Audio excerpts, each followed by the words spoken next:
Hey Okay. everybody, welcome to the show again, episode 12.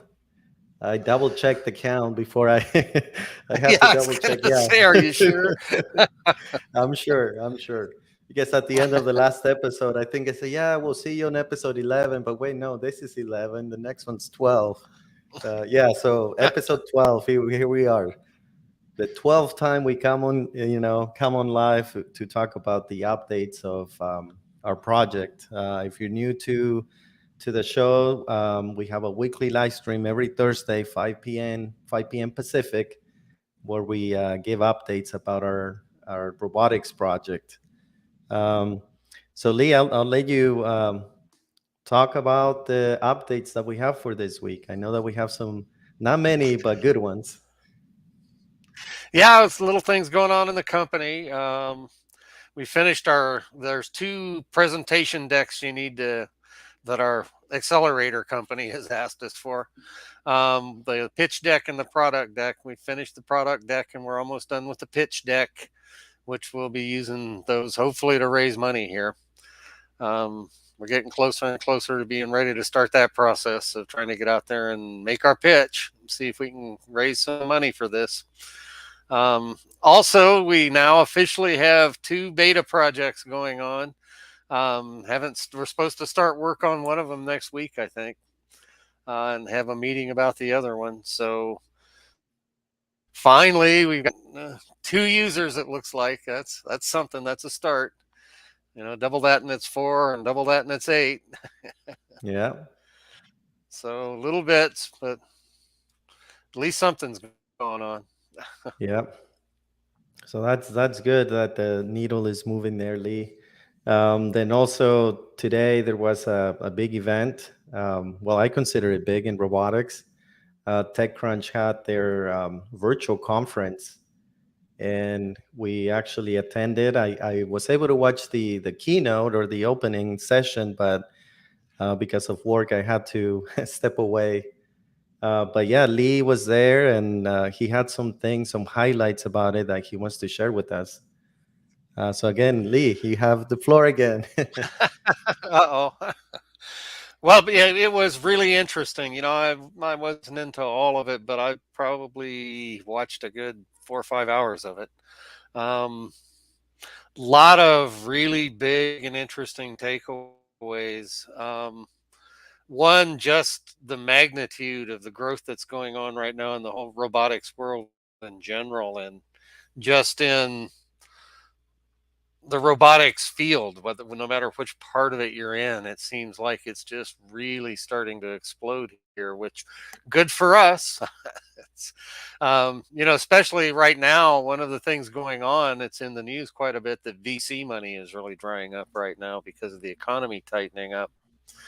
But it seems like money's still out there for robotics startups. Just because robotics is just going crazy on its growth right now, which is really interesting stuff. It's one of the things the on one of the sessions, a guy was talking about a guy who has a warehouse robotics company, which warehouse, I guess, is the biggest sector in robotics right now. One of the things that was where a lot of the stuff in the TechCrunch sessions today were about warehouse robotics. And this guy was talking about comparing what it's like to be trying to sell this stuff, sell these robotic systems for warehouses now as compared to 3 years ago. And he said, so 3 years ago, we'd be making a pitch to a warehouse manager or somebody in charge of it for a big company. And the really consistent response was along the lines of, so why should I risk my job to put a robotic system in my warehouse? Just that the risk of implementing this big expensive thing, and how could they justify it? And they're going to risk their job to do that. And he said, now that question is flipped around to, if I don't implement a robotic system, I'm risking my job, which Yes, I that's a could see. lot different sales environment to be in. Yeah. That, And yep. apparently that's really consistent because there's so many people being successful with it now. It's starting to take hold in that environment, in the warehouse environment. And it's getting to where, no, if you don't have that going on, you're not going to be successful. So that's, I think that's kind of just a picture of what's going on in the robotics world in general. There's this change in perception that it's changing from this future thing that's out there and maybe we'll get to someday and maybe it'll make real changes someday, to okay, it's time to get on board because it's happening. It's happening right Yeah. now. Yeah, exactly. And pretty soon, companies are going to be at a disadvantage, right? If they don't implement something like that, being able to compete with other companies or warehouses that are, running systems like this. Yeah, I could see them being at a disadvantage. Yeah, it's like it's turning this corner to where and it's almost like PCs. When PCs first came out, it was, well, why do I need those in my business? And within a couple of years, it was, I don't have a business if I don't have some of those. And I think robots are in a different way, but a similar thing is going on with them in the perception about them, which is Yeah. pretty interesting stuff and hopefully pretty good stuff for us if we Yeah, and found the then right niche. and there was also the I guess not a flip side, but another side of that conversation, right? Especially with the opening session that they had, right, where they were talking about how robots are taking people's jobs, and I don't know if that's necessarily true. And especially in the chat that was going on, I saw messages where um, robots are doing jobs that people don't want to do. So I don't know. What are your thoughts on that? Well, it's a really interesting thing, and they spent quite a bit of time on it. In that first session where they had the actual Secretary of Defense, or of Labor, I think he was, for the cabinet, presidential cabinet, talking about. I'll spend a lot of time talking about that, and it's, I don't know. It's interesting because certainly it's inescapable, especially in the short term. There's some jobs that are going to go away. Being a truck driver right now is. I hope you're my age, because if you're young, you're not going to have that. That's not going to be a career probably. And I think there's a lot of those. Even people waiting tables in restaurants and bartenders and to an extent cooks. But I think the flip side of it is, and one of the things they talked about a fair amount, was there's jobs being created by it too. And a lot of jobs. You think about it, all these robots, they're going to take maintenance, they're going to have to be repaired, there's going to be support for them, there's Yeah. programming them and building them. They are doing things and taking jobs, but they're also creating jobs at the same time. And one of the things they talked a lot about throughout the sessions, actually 2 or 3 different sessions kind of touched on it, was the importance of starting early and educating kids for it and getting them ready for it and expanding it. Right now, and this has been true for most of my life, as much as it's a shame to say it, to a large extent, programming for a long time was white males. You know, then you had the H-1Bs coming from mostly India, but other than that, it was largely white males, and that's starting to change, I think, in the programming world. Certainly, we saw it in our last job, Yeah. where they're very diverse, quite a few women, and a lot of people that weren't standard old white men like me, Yeah. um, which is good. And they talked about the need to really recognize, from an education and training perspective, there's the opportunity to take this out there into more minority communities and other underserved communities and get this out there and get those people trained up into it, because those are going to be really good jobs, whether it's repairing Oh, yeah. robots or building robots or programming robots or whatever you're doing with them. They're going to be good jobs. So, who knows what's really going to happen, but there's some hope anyway. If Yeah. you're a truck driver in your 40s right now, yeah, it might be a little Yeah. dicey, but a little late to learn robots maybe. And those trucks, I don't know. As soon as they get the self-driving ones down, that's going to be one of the jobs that's going to be Yeah, limited. especially with that stuff that's going on right now, right, in California with truck drivers, right, independent truck drivers owning their own business. Yeah, Yeah, that's yeah, it. Ain't all good. It ain't all rosy. yeah, Not for everybody, but might be pretty good for us. yeah. For the company, yeah. Which over the course of the sessions, it was really kind of interesting. It was a mixed bag for me. About where are we placed right, and do we have the right thing? And at the stage we're at in our company, we don't know what's going to happen. We have high hopes, and I really feel that we've got what could be the right thing or a right thing to have, but we're in the process of finding out. So that's what I went into. I went into this. A lot of what I was looking for was kind of insight into where are we at, and some things kind of went both ways. One of the interesting things, were you in the session where they had the VCs talking? They had the three For people a from VC yeah, companies. for a little bit, yeah, and that I think that's the one that you said that it was interesting, but I think at some point I had to mute it. Ah, okay. And Because you're in a meeting at work, which yeah, might take priority. Keep your day job. We want you to yeah. keep your day job. Um, well, one of the things that one of the VCs said that was interesting and if not troubling, at least food for thought and something we have to think about as we decide how we're going to frame our pitch when we go for money. Was the big thing that VCs are interested in right now, at least in terms of real robotics companies, which we're not. We're actually a software company that caters to robotics. But he talked about if you're a robotics company and building robots, what they're interested in is people doing vertical markets.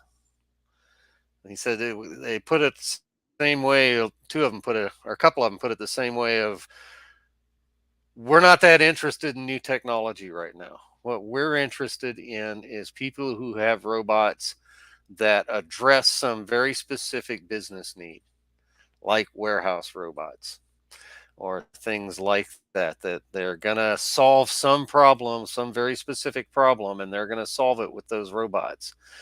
And it really doesn't matter what the robot's made of or how the robot works or anything else or what the technology is inside of the robot to them, as much as what's that business thing that you're going to go solve with those robots. And that was interesting to me, and a little distressing because we're not vertical, although you could argue we're kind of vertical. We're catering to a certain sector of the robotics world, at least in the beginning, with kind of our orientation towards educational and hobby that moves into household and consumer robots. That's kind of what we're targeting with our product. But it's not what you'd traditionally call a vertical. It's not like doing warehouse robots where you're going to sell to warehouse companies. We're going to sell to robotic companies, we hope. So that was kind of one side of where I got in terms of positioning us within things.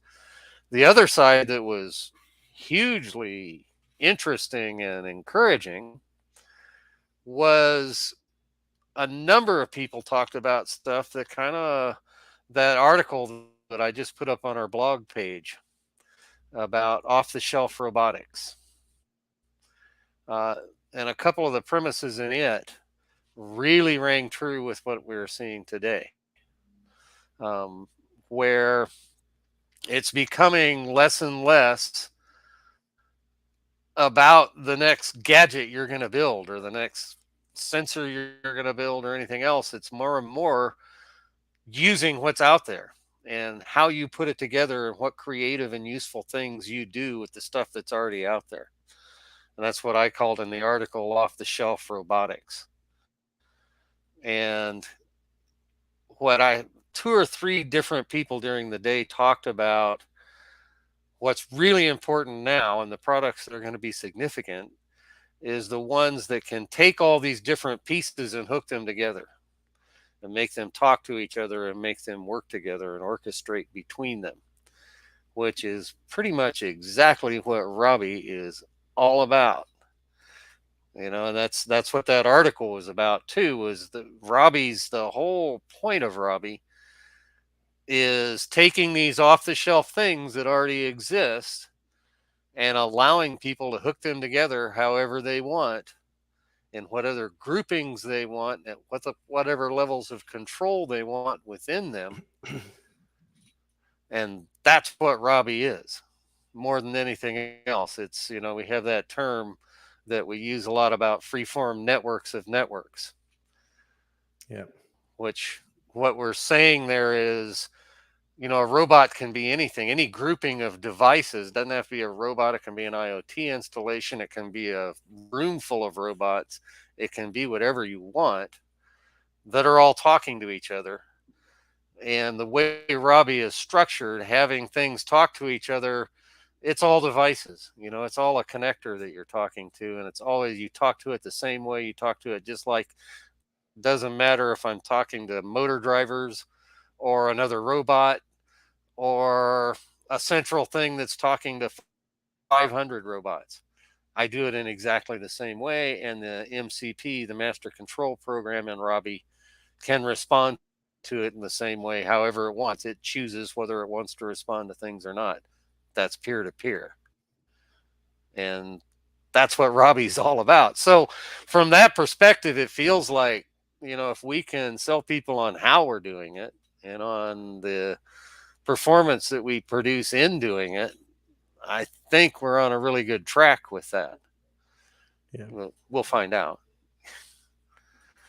But it was interesting stuff. And it was really gratifying to hear that from a number of places talking about, what's really important is being able to have my group of robots talk to this other infrastructure I've got over here and have them be able to all talk the same language to each other and connect and orchestrate between each other. That's kind of one of the next big things that's going to happen in all of this. And I think we're placed really well for that. That's kind of right in our sweet spot of what we do. So that was fun. I agree. It opens up so much too. I've thought about it a lot lately. The more I've dug into this and have been playing with our networking capabilities. And one of the things that occurs to me that you don't hear people talk about much, but is distribution of resources between a group of robots. Like, maybe I have one robot that has a camera on it and does object recognition, or I have 5 robots that have cameras on them and one of them does object recognition. Well, if they're all talking to each other and they're all communicating and sharing things, then I can just have the one of them that's hooking into the web and going out and doing the object detection or however it's doing it and supplying that service to the other 5. And it's all seamless, then suddenly they all have object detection capabilities. So I think that's a really powerful thing that we're going to be able to do with the way we're networking things. And it's free with the framework. It's just there. It just does it. And you don't really have to do much of anything to make it do it. Yeah. So that was the fun part of the day. We have yeah. And it's I forget, is there another session tomorrow? It wasn't just no, a this was it. thing, I think it was just today. I'm going up to see Berkeley Lab tomorrow, the Lawrence Berkeley Lab. I've got that tour. That is pretty cool. Yeah, I'm looking forward to that. It's very, I don't know, it's weird. It's kind of Buck Rogers, and the way they treat it. You have to take your passport. You can't go without your passport. You have to show you're a U.S. citizen, and on and on. They're really, you're not allowed to wear shorts. You still have to wear a mask. You can't park there. The way to get to this tour is you have to go to the BART station in downtown Berkeley and catch a shuttle bus that will take you to Berkeley Lab. and do the Oh tour and then wow. bring you back there. It's there's like a James Bond kind of thing to it almost. That's pretty cool. I'm trying to share the link on Twitter, but while I do that, we have a question from Bismarck. Our friend Bismarck is in Okay. the chat. Yes, yes, definitely. That's something I've actually got on my roadmap to do here with our test bed. Create a security robot. Uh, I've got a robot that does most of that right now. Although we want to get it doing more slam stuff. That's a kind of a good uh, application for slam, so it knows where to go within the territory that you want it to be watching. But a cool thing that Robby can bring to that security stuff, so that yeah, I guess everybody can see the question. I hope he's asking Yeah, if yeah, it's with Robby we can do security robots where it's going through and using a camera to identify things and notifying about it. Well, not only that, but with the networking stuff we do, you can. My idea is we've got the one main robot, our Antwerp robot, and Francisco's getting ready to build our first whisker robot. I'm calling them whiskers, which are kind of less highly functional than Antwerp, but are very mobile. And it'll be outdoor robots and can tour around the yard looking at things. And then when it sees something that is interesting to it, it can ask Antwerp, "What's this? Tell me, is this something I care about?" And Antwerp then can decide how to respond to it. So this is perfect application for this networking kind of stuff that I'm talking about, where multiple robots will be talking to each other with one kind of in charge, but the other ones are autonomous on their own in their own right and can do what they want to do. So yeah. yeah, So very much if that's you one of the things is on our radar.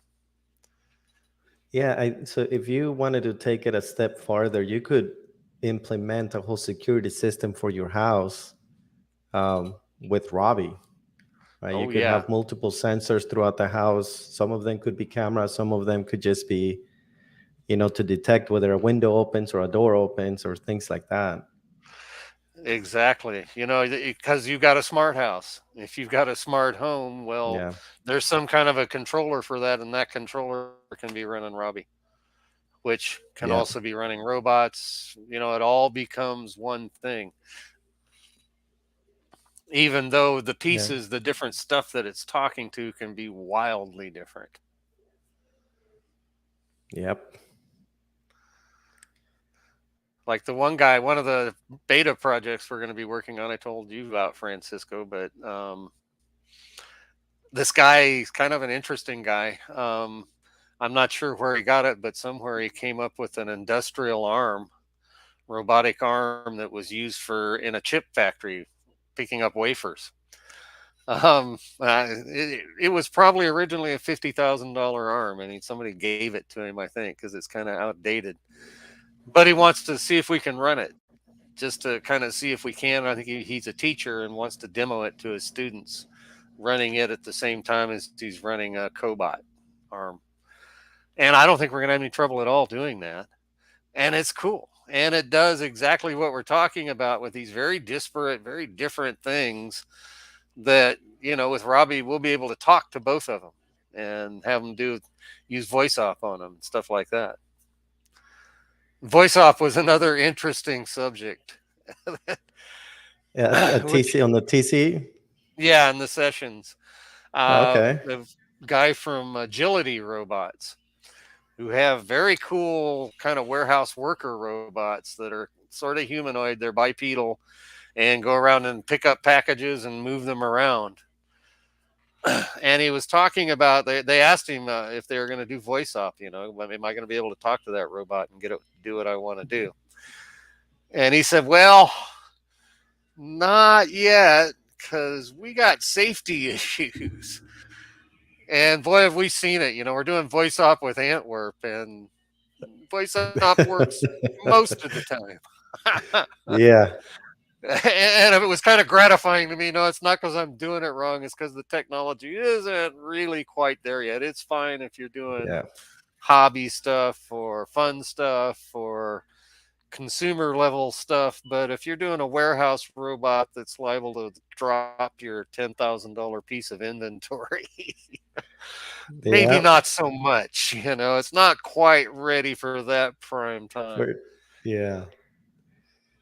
Yeah, that makes complete sense. Or I don't know, there might be people, nearby, and maybe they could get hurt because a robot decides to drop something. Oh yeah, Yeah, you tell it move forward and it hears move backwards and moves backwards and runs something over. All possibilities are out there. So yeah, you can see where if it's mission critical or safety critical, voice up not so much. With us, we know how often I say Antwerp go move forward and she thinks I said hello or something.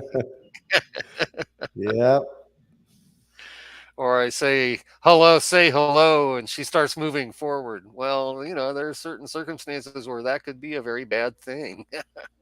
yeah. Especially if she was a forklift sized thing sitting in a warehouse with tight spaces. Could get really dangerous. Yep. Okay, let me check if we have any questions on Instagram. Um, Okay. no, we do not. Um, Here's another comment from Bismarck. Hope Robby isn't the kind of robot that at some point along the way gets mad at his owner. Well, I gave But Antwerp kind of an attitude, but she so gets far, sassy sometimes. yeah, she gets sassy, but I don't think we're going to break the Asimov three laws. Do you know the three laws of robotics, Francisco? Yes. Please Ah, don't ask okay, me to good. recite them, but I do. Yeah, good. Well, I don't think Antwerp's going to break the three laws anytime Yeah. soon. Although, well, I can't say that because she doesn't do a very good job of doing what I say all the time, as we just talked But about. yeah, but I guess using the framework doesn't guarantee that, right? Because people are writing their own software. We're just facilitating that, That's right. right? So, Yeah, you can make your robot do whatever you want, pretty much. The three laws are yeah, not built into the framework, at least not yet. exactly. That'd be kind of fun, a three laws connector or something. The three laws Yeah, module for Robby. Well, I grew up with it's Asimov. by default built into the MCP. That's right, your MCP with three laws compliant. I first started reading those Asimov books when I was about 12. And I've read all of them multiple times. One thing about it for me with robots, it's not that I came to it late. There just wasn't much to come to till lately. But I've been into it since I was a little kid, which, as you can tell by looking at me, it was quite a while.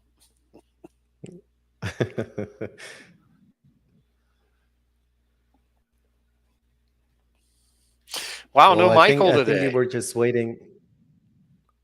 Yeah, that's a weird event, I guess. We usually Yeah, have this is them like every. almost the first one I've been on that Michael didn't come to. Oh man, I hope he still likes us. Michael, where are you? Um, Earlier in the week, he mentioned that he was probably going to get into .NET. He asked me if I knew of any books that were good to get started. Like, man, I had a few books, but during my move back in April, I got rid of them. But I know that the Microsoft Virtual Academy is a great resource. So, in case you want to get into .NET, that's a good place to go. Yeah. Yeah, I've seen that out there. There's so much online now. I can't imagine using books for it, but there was certainly a time when that's all there was. I read Yeah. a lot of computer books in my time.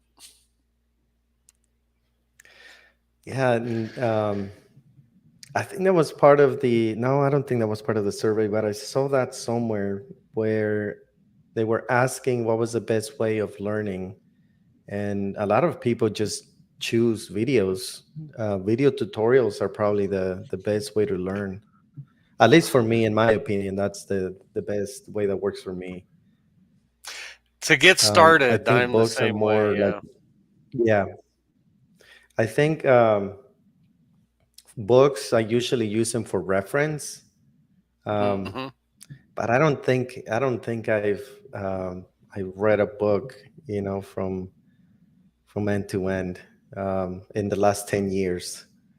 Yeah, I don't think I've used one for reference in the last 10 years even, Stack if so, it Overflow. was an ebook on the web, I mean, I've Yeah, done some of that where you go load a PDF, but yeah, it's Stack Overflow or Google that sucker and you're going to find out what you want to find out almost always.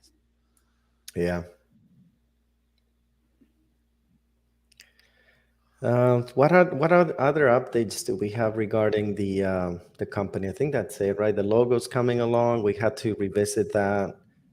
So Yeah, we have, logo's going to be nice. I'm excited about it. yeah, we had new beta users. A couple that look very promising. I Um, think I'm going to start doing these blog articles more often. It seems we get pretty good response to them. And I've got a number of ideas cooking around about robot communities and some of that okay. kind of stuff that I think are going to be pretty relevant for what we're trying to do. I guess one other thing that happened this week, and maybe insignificant, but it's gonna make our life easier, is finally setting up that pipeline for deployment to the site. Yeah, actually, that's pretty significant. I'm liking it. As soon as Yeah, the pull request is done, it's up there. That's great. yeah, yeah, and then, I think, if we deploy 3 or 4 times, I think the time that we spent setting it up, it's gonna be worth it. I think we're Oh gonna yeah, and get, just yeah, two, yeah, I was I just would going to say say three for me, deployments. it's a big thing. Yeah. We were having a hard timing's hard to.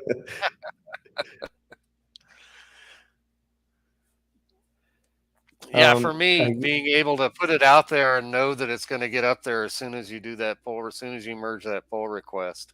Because sometimes with you being busy, still being doing your day job, you're not able to get the deployment done right after. And I'm there wanting my change to be up on the website, so I'm excited about it. yeah, and I timed it. It takes about 2 minutes for the whole thing to Nice, happen. To build to deployment. So nice. yeah. What Yeah, we're else do getting we there. have That's for this the other session? thing coming on is we agreed we haven't started it yet, but we've agreed we're going to do a facelift on the website.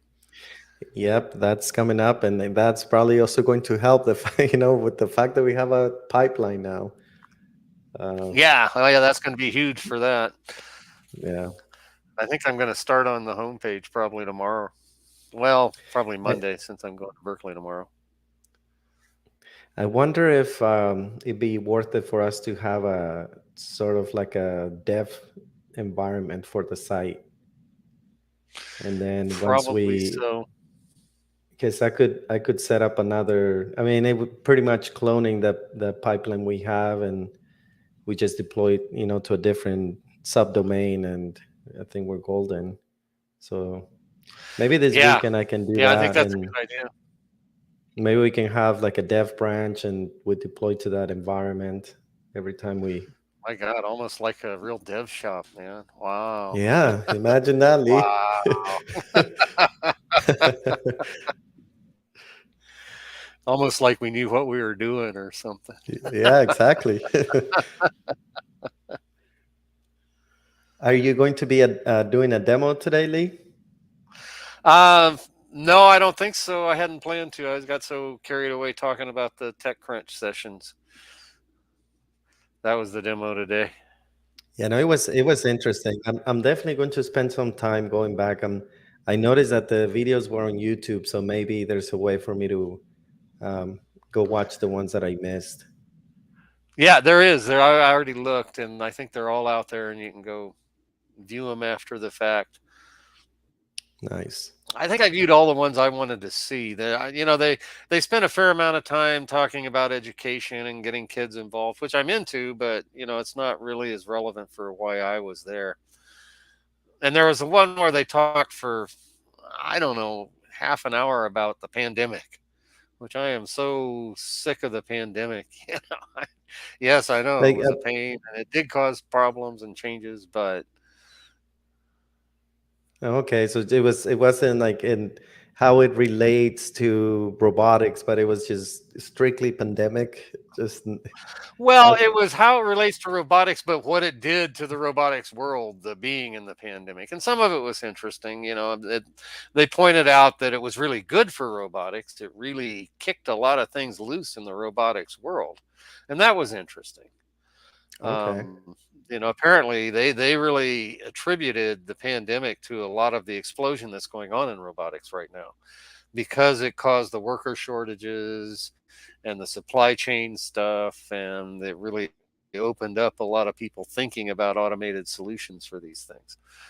Um, okay, but when you start talking about, yeah, are they going to force people back to work or not, and I wasn't as interested in that. I mm, mean, it's going to be whatever it's going to be. I was yeah, interested in talking about robotics, yeah, but I got a lot of what I wanted. yeah. And I'm really interested on finishing that one that I had to mute. Yeah, so that one, the one with the VCs, is the one that I'm really interested about. The one with the VCs was really good, and the one with the about warehousing. There was one that was, Okay, I think it was almost an hour, that was really devoted to. They had three people, principals from companies, warehouse automation companies, and that one really, really interesting. Not just about warehousing stuff, but just about how bringing robot automation to the market and to fruition is actually happening, and what it looks like. It was, ended up being real interesting stuff to me. nice. All right, Lee. Well, I think we don't have any questions. I think we only have Bismarck leaving comments. If we have somebody else watching, they're being very quiet. We don't have Michael today. So, Yeah.